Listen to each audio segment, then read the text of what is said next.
తక్కువ ఉన్నది కాబట్టి అన్నవాళ్ళు చాలా మంది మాట్లాడాలి కాబట్టి ఈ అవకాశం ఇచ్చినటువంటి పెద్దలకు అందరికీ ధన్యవాదాలు తెలియజేసుకుంటూ ముగించుకుంటున్నాను.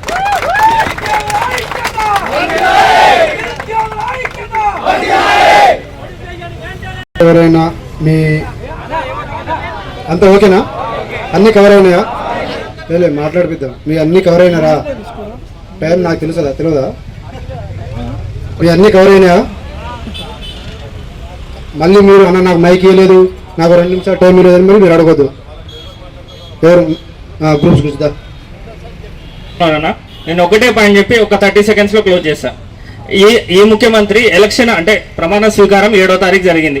7వ తారీఖు వెంటనే ఏబిఎన్ ఆంధ్రజ్యోతికి ఇంటర్వ్యూ ఇచ్చిండు. ఇంటర్వ్యూ ఇచ్చినప్పుడు రాధాకృష్ణ గారు అడిగారు, 2 లక్షల ఉద్యోగాలు అంటున్నారు, ఎక్కడి నుంచి చేస్తారు, అన్ని ఖాళీలు ఉన్నాయా అని అడిగారు. బరాబర్ 2 లక్షల ఉద్యోగాలు ఉన్నాయి.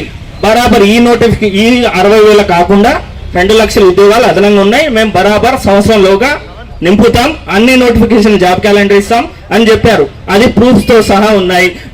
మేము సంవత్సరంలోగా 2 లక్షల ఉద్యోగాలు అడుగుతలేము. మాకు కావాల్సిన సంవత్సరానికి 50,000 ఇవ్వండి. చాలా సంవత్సరానికి 50,000 చాలు. సంవత్సరానికి 50,000 ఇస్తే 4 సంవత్సరాలు 450 2 లక్షలు అవుతుంది. మీకు మంచిది, మాకు మంచిది. దయచేసి ఈ విషయాన్ని అందరూ గమనించి ఈ విషయాన్ని సార్ వాళ్ళతో డిమాండ్ చేయాలని కోరుకుంటున్నాను. Thank you. అదే విధంగా మీడియా సోదరులకి, ఈ పోలీస్ బృందానికి, అదే విధంగా ముఖ్య అతిథులుగా వచ్చినటువంటి అందరికీ ధన్యవాదాలు తెలియజేస్తా ఉన్నాం.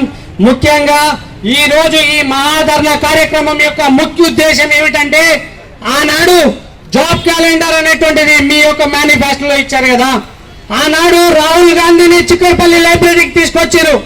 దాంతో పాటు ప్రియాంక గాంధీ గారిని యూత్ డిక్లరేషన్ అనేటువంటిది విడుదల చేయించారు.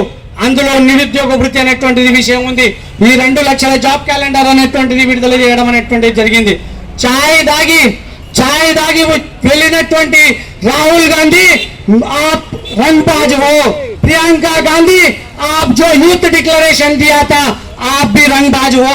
ఇక్కడ ఉన్నటువంటి గౌరవ ముఖ్యమంత్రి రేవంత్ రెడ్డి గారు ఊచరి అని తెలియజేస్తా ఉన్నా, గంటకో మాట రోజుకో మాట, మాకు ఇచ్చింది 11,000 మాత్రమే. మీరు ఒక్క ఉద్యోగం ఎక్కిచ్చినా చర్చలకు వస్తామంటారు కదా డిప్యూటీ ముఖ్యమంత్రి గారు, మీ యొక్క గౌరవ ముఖ్యమంత్రి గారు, మీరు రండి, అశోక్ నగర్ లో రావచ్చు, చిక్కడపల్లిలో లైబ్రరీ దగ్గర రావచ్చు, లేదంటే ధర్నా చౌక్ లోనే రండి. మేము తెలుసుకుంటాం మీరు తప్ప మేము తప్ప అనేటువంటిది.